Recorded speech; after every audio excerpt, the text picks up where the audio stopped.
Good afternoon, friends. Welcome to Learn Germ Plus. In this episode, I'll be covering basically the dream of people who want to write an IAS exam. Or basically, I'll be concentrating in this episode about all the aspirations of people who want to write an IAS exam, civil service exam, to become an IAS officer. When I inquired with a lot of people, I came to know many of them do carry lots of doubts in their minds. Their aspiration is very clear. All of them want to become an IAS officer or an equivalent position. But how to become an IAS officer, why I should become an IAS officer is not very clear with them. So this is what I found out. And in this episode, basically, I'll be concentrating on that particular issue and I'll be covering various facts and figures why people need to become or should have aspirations to become an IAS officer. Well, to be very frank with you people, to become an IAS officer is itself is a big challenge. Whether you are ready to accept it or not is a big question. And mind you, it is a kind of a dream job. To become an IAS officer is actually a big dream. And whether you want to realize the dream is a big question. And that we should be answering in the next few slides as such. So let's move on to the next slide. And basically, the next slide actually speaks about cadre allocation policy. Now, what do we mean by this cadre allocation policy? To be very brief with you, IAS officers can actually choose 26 different cadres, and these are the kind of positions what they can hold during their career. Now, mind you, an IAS officer has to work either with the center or with the state, and normally IAS officers are being selected from directly from the UPSC civil service examination what they write, and that all of you should be knowing about that. There is also a second opportunity for them to become an IAS officer, that is, they'll be writing, many of them will be writing a state civil service examination, and later on during the course of time they'll get promoted to higher cadres. Even like that, they can also become an IAS officer. And thirdly, an IAS officer, a person can become an IAS officer by joining a non-state civil service job. Even people like that, they can also get promoted and they can also become an IAS officer. So these are the three ways in which a person can actually take up an IAS position. Now, and as I have told you earlier, there are 26 different cadres from which a person can choose by becoming an IAS officer. Now, all the positions may not be existing in either the center or the states. So, what exactly they are supposed to do? Now, one more interesting thing is that all the states in our India, they are divided into 5 different zones from which the particular IAS officer has to choose a cadre and join over there. Now, what is the advantage we get by people joining this by the division of the 5 different zones? Actually, the division of the zones has been done so as to see that states are getting the best talent as such. Now, for example, if an IAS officer aspirant who gets rank number 1 want to prefer AP, other states will not be getting his talent as such. So, in that way, a round robin system has been arranged, a rolling system has been arranged, and in this rotation policy, each state will be given an equal opportunity to get the best of the talent. And in order to understand that, we need to move on to the next slide. So, the cadre allocation policy basically says that each state will be getting an equal importance, and from which the IAS aspirant who gets a good rank and want to join the service can actually choose. So, for example, if a person is choosing Andhra Pradesh as a first choice, Bihar is the next one, Chhattisgarh is the next one, and Gujarat as the four options, then the next aspirant, that is the second rank holder, has to choose Haryana first. He cannot actually choose, this same thing like AP, Bihar, Chhattisgarh, and Gujarat. So, the reason why they're asked to choose like that is because states are given importance in which they get the best available talent.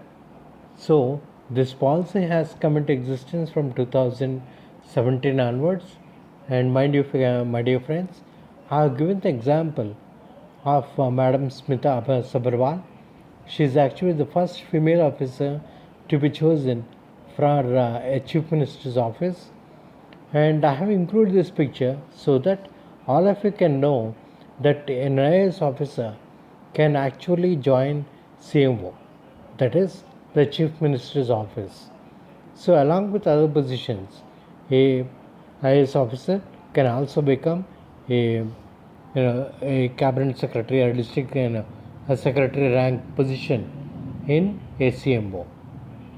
So, this is one interesting thing all of us need to know. Now, to answer the question of basically why do people actually aspire to become an IAS officer? Well, there are plenty of advantages. In fact, if all of us want to take up a job, what kind of a job are all of us are looking at? So that we want to have plenty of power, where we can exercise the power and control other people, administer a lot of people, and accept responsibility for controlling a lot of people. So this is the kind of job all of us want to get. The position and the power is encouraging us to take up such positions. Now, if you are dreaming like that, mind you, the job of an IAS officer actually has all these ingredients in place. Now, mind you, one more important thing is that an IAS officer will be recruited by the President of India, the supreme authority of the country, and he will be controlled by various state head or center heads. And if they want to get removed, if somebody has to remove these people from their positions, it is again the topmost authority of India or the President of India. Only these people can recruit IAS people or retrench them. Nobody else can. Now, whenever an IAS officer is getting recruited, he is coming through one of the three channels what we have said earlier. That is either through the UPSC exam or by a grading policy which comes into force as in when a person passes the state service exam. Either it can be a civil service exam or a non-civil service exam, and later on these people will be deputed to work in several state governments where there is a requirement, and they will be working in alliance with the state government as such, and they'll be going on deputation, and once the deputation is over, then they may again get redeputed to some other location. So like that they'll be moving on through their career ladder, and they cannot be removed by the state government or central government. Only the President of India can remove them. Mind you, if somebody has to remove them, then there has to be a very serious cause, very serious offense by the IAS officer. Otherwise, that case will not be taken up. So these are the advantages which an IAS officer has when you look at the job. So this is a dream job for everyone to possess. So this is the kind of aspiration with which all IAS aspirants need to take up the examination. There is plenty of responsibility, and there is no controlling authority as such. All the control lies with you. You are exercising a lot of control, and again, you are actually the revenue head for the state or the district which you are handling. That again is a big responsibility, and these are things which actually can be an advantage for you. There are several positions which are held by IAS officers, and some of the designations are an IAS officer can actually become a joint collector or a chief development officer. That means even at the very earlier stage when somebody is joining as taking up a position, he can actually join as a joint collector, and later on he can also become a chief development officer or an SDO.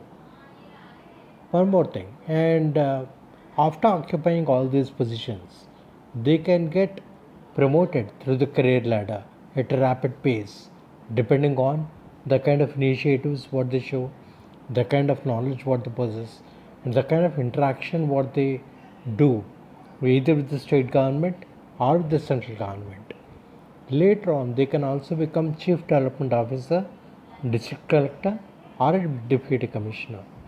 And mind you, as I said earlier, one of the chief operations of a IAS officer is to look at the revenue accrual of the particular district or the state or the central position what they're holding. So they can actually become at a later stage of the career as a member of the Board of Revenue. It's a very important position as such. They'll be framing policies for the revenue generation, which will be implemented by other members, juniors down the stream. And later on, when the career reaches a pinnacle, the person, the IAS officer, can actually become chairman for the Board of Revenue. A very, very important position to hold and a very important position to delegate to somebody else. And my dear friend, there are two examples I have included in this particular frame. One is that of a person called Mr. Ansar Shaikh. He is the youngest IAS officer, and he became an IAS officer at a very young age of 21 years.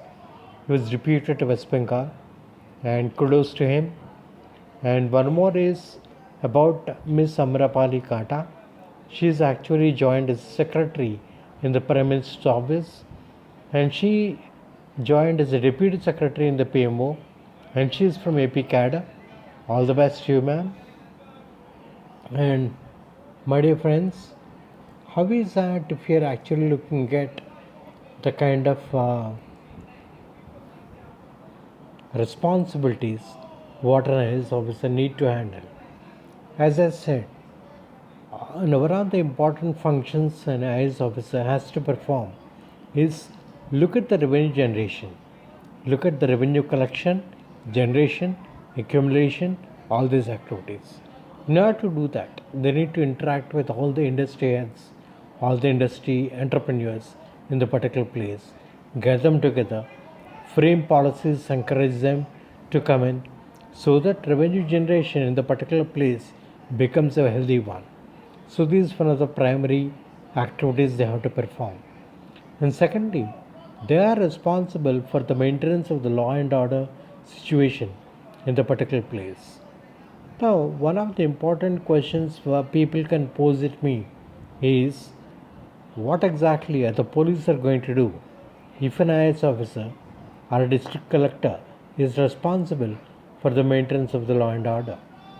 Actually, an IAS officer or the district collector is a prima facie is a prime control of the particular place. Since they are holding a very important position of an administrator, they are responsible actually even for maintenance of the law and order situation. Now, helping the government in bringing grassroots changes is also one more important thing they have to do. Also, they'll be responsible for the day to day administration of the particular place or the particular state or center. Policy reforms and again policy making is also another important function they'll be doing. So these are important things, responsibilities an IAS officer will be performing during their career.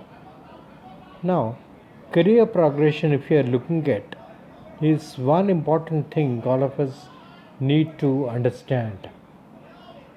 During an IAS officer's career, what I included is actually the career progression grades in state deputations. If they are recruited to center or if they are recruited to a national duty, the grades can be different, the portfolios can be slightly different, job description may differ, but actually the profile is very much the same. So, a new IAS officer recruit, will be joining as assistant secretary, and later on they can grow into a deputy secretary, they can become a joint secretary, special secretary come director, secretary come commissioner, principal secretary, chief secretary to the state or center, and later on grow on to become a cabinet secretary. That is the highest position they can hold on to. My dear people, in the last few slides, I have said something that also a chairman for the board of member of revenue, is one position they can hold. It's actually an equivalent to a cabinet secretary position. So these are important positions which an IAS officer aspirant can hold during their entire career. For all the IAS aspirants, for all the people who are writing civil service examination, what I would like to tell you is that it is a big dream. It's actually a dream come true for people who become an IAS officer. This is the kind of position which you may not or might not even dream in our wildest dreams. That's the kind of power what you can, what you can have, what you can possess, what you can exercise, and the kind of power that comes with only with hard work. So, my dear people, please put in all the hard work what is required. Please put in all the kind of necessary energy into that, and please start feeling that you are an IAS aspirant and you want to become one. Then, definitely, the chance of becoming an IAS officer will be much brighter. All the best and thank you.